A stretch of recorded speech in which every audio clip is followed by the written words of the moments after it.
All right, ladies and gentlemen, as promised, Logan the Bull is back in the chute. Welcome back to Nate the Hoof Guy.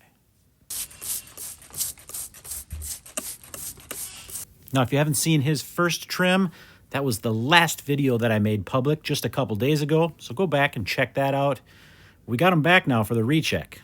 The one thing I do know for sure is this block needs to come off. You can see here that block is pretty well worn, and it wasn't much left holding it on anyway. That first trim was almost exactly 3 months ago, so this block needed to come off regardless. Now let's get him trimmed up and see how this claw looks. A little note for any of you that might be interested, tomorrow, Thursday, February 20th, 1 p.m. Central Time, I'm going to be going live right here. So if you have any questions that you want to ask, any questions that have been eating at you all this time and you need an answer to, that is the perfect time to join us. You can ask me anything and I'm going to answer them. And if you can't make it, leave those questions in the comments section below and I'll cover them and you can come back and watch them anytime you like. Now back to this trim. If you've watched that first video, you know this claw was a mess. This medial claw had 2 large lesions on it, and he was awfully sore at the time. But as you can see, a lot of that has healed back in.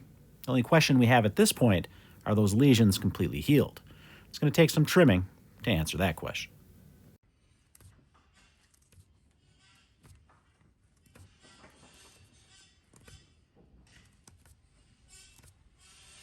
So now if you're wondering why we waited 3 months to do this recheck, it's because this is a smaller farm. It has less cows, so I don't get there nearly as often as I would on some of my other farms. So, being it that it's the next trip, that's when we decided to check this. What I'm doing now is just working through these 2 marks. This is where those lesions were. I'm going to work through those, and I want to make sure that there's no openness underneath that small crack. What that hole is, that's residue, or that residual area from where that lesion was. Because that area was damaged, the horn around it grew back faster, and that's why we have that dark spot there. But as we work our way down, we can see that that is clearing up quite nicely. The other spot we got to check is up near the top. That's where that other lesion was.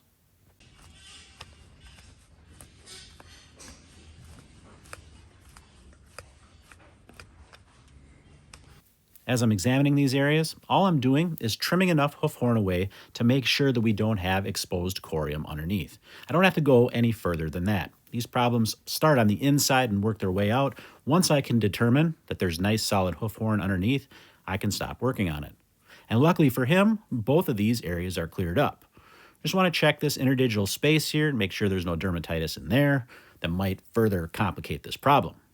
You can see there's 2 spots here, one on either side where there's some hemorrhaging, some areas where it would be a typical sole ulcer site, but I can see good hoof horn underneath that as well. So I don't have to worry too much about it. Same thing with these. There's nice hoof horn underneath these areas, which means this foot can go down and he's got a clean bill of health, which is awesome because the way that that looked at that first trim, I wasn't sure. Now Logan's off, and that is it. Don't forget, guys, join us for the live stream if you can.